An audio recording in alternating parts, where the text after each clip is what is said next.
Hello everyone! Welcome to my YouTube channel. Sa ngayong araw po ay pupunta muna ako sa aming bukid para taniman ko yung pinalinisan kong aking pagtatamnan ng aking mga seedlings. Mga gulay. Tataniman ko yun ng mga iba't ibang mga gulay para may libreng makakain tayo. Di na kami bibili pa sa bayan pag kailangan naming maggulay. So, sa ngayon nga, andito na kami sa napakahirap na part. Napakahingal ka talaga. Super layo. Ang lalakarin namin ay mga 2 hours bago ka makarating sa aming bukid. Depende naman po yun sa lakad. Kung lakad pagong ka or lakad ka ng matching. Yun nga. Okay. Nandito may nakita nga akong ito yan ay garden ng ibang tao. Hindi pa yan sa amin. Malayo pa ang aming lalakaran para makarating doon sa bahay nila mama. Yung bahay namin dati.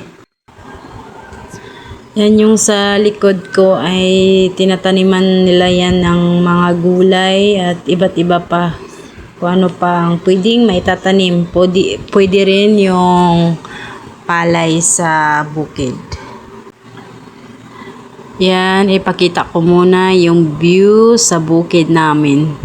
Andyan na nga pala kami sa tuktok ng mundok. Malapit na kami sa aming paruroonan. Sa aming garden. Una, pupunta muna tayo kina mama. So, let's go para ay maaga tayong makarating doon.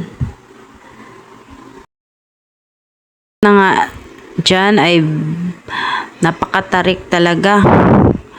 Mapapahingal ka talaga sa hirap. Hirap maghinga. Lalong-lalo na pag mataas ang bukid na pupuntahan mo. Yan yung daan namin. Sobrang hirap yan pag lalong maulan. Pero kung hindi naman maulan, summer, okay naman. Napakasarap ng hangin dyan. Gugustuhin ko na lang sana dyan sa bukid. Pero may bahay kami sa baba. So, minsan, pumupunta rin kami dyan sa bukid kina mama na tutulog kami sa bahay nila. Wala pa kasi kaming bahay. So, magkikitulog muna. At saka mga ilang days, bababa rin. Kasi may aso kami sa baba. So, kailangan naming magbaba. Okay, pakinggan mo muna ninyo kung ano yung mga tunog ng mga gagangis. Gagangis ang tawag yan sa amin dito. Yan po yung pamangkin ko po, ang kasama ko po pagpunta sa bukid. Yan, another view na naman tayo. Yan, malapit na nga po pala tayo sa bahay ni na mama. Nakaraos din. Nice house. Finally, we're here. Whew.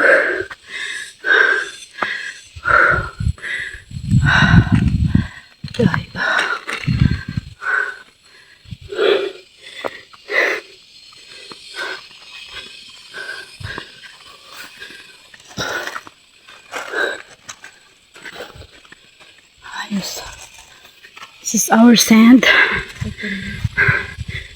People pay them to carry here from the river. That's far river. Magbaba na po kami dyan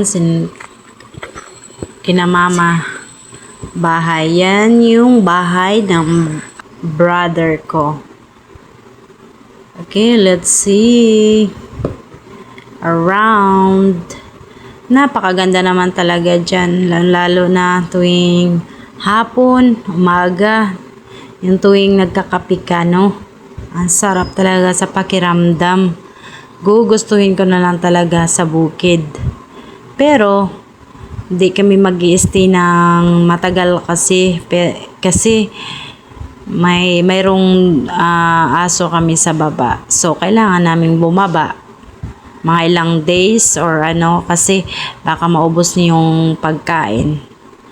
Super ganda, nagagandahan talaga ako yung mga bahay lang na simple, yung maliit na bahay lang. Yan yung pinahalo blocks namin kasi magpaplano kami nga gagawa kami ng bahay namin, sariling bahay namin. Maliit lang naman ng bahay para may matutuloyan lang pag pupunta kami sa bukid. Yan yung brother ko, bahay, yan yung mga anak nila. Paul. Bukon aw, galit tikoy naman. Igil. Igil na. Ho, uyan.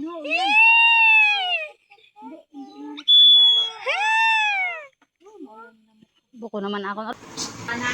Okay, andito na nga po kami sa bahay nila, mama. Bago nga pala ako pumunta sa bukid, ay pinagbili ko muna sila ng tinapay para naman ay may pasalubong naman sila at masaya naman sila. Siyempre, napakasarap talaga sa pakiramdam pag yung isang tao na dadating sa bahay ay may pasalubong. Habang aking mga pamangkin nandyan sila nagtitinginan at sobrang saya talaga nila na mayroon silang tinapay. Siyempre sa bukid minsan ka lang makakain ng tinapay kasi naman malayo naman talaga ang mga bilihin, di ba? Pinaghati-hati ko na nga pala dyan yung tinapay na dala ko. 6 nga pala na tighati-hati. 6 na bahay ang bibigyan ko pala niyan. Bago ako pumunta sa sa aking garden, syempre pinaghati-hati ko muna niyan. Okay, panoorin muna ninyo. Kaya nga, mahaba-haba itong video ko na paghahati ng tinaway. Kaya fast forward natin. Okay, mama. Salamat. O, dahil na dito, Pedro. Okay, mama. Ikaw mo tuwa mo. Masignayan kami. Makakapagdalos. Bakit? Ilan ba? Dumating ito. Ano ito? Sorry. Jadi kali ada duit. Kedua ni nama gue ya. Kita ini nih. Kita dito tinapa pa kita tinapa.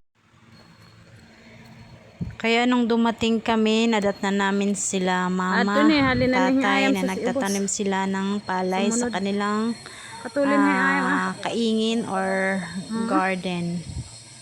So, yung garden ko po ay sa lang po, sa tapat lang po nila, sa gilid lang po nila mama. Ang tinatanim nga pala nila ay yung palay po at saka may man din yan yun nga, mais tinatamnan. Yan nga, sabi ko nga sa tapat lang yung garden ko din, sa tapat nila mama. So andyan ako nagtatanim ng gulay na buto para may makakain tayo. Yan yung aking garden. Medyo malawak din naman. Hindi naman ganun kalakihan. So, yan nga po ay tapos na po kaming magtanim ng mga buto ng mga gulay. So, uuwi na po kami. Just rest there and then at 4 o'clock we will go down. That's the garden. There. So hot. Oh shit.